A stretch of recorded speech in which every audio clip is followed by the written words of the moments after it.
da voz. É pena que a gente não gosta nem de adorar. Os nervos já tomaram conta e estão à flor da pele.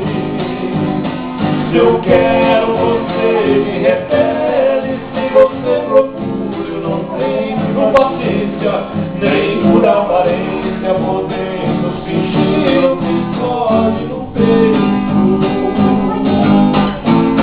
A coisa mais forte entre nós, no momento, é a dor.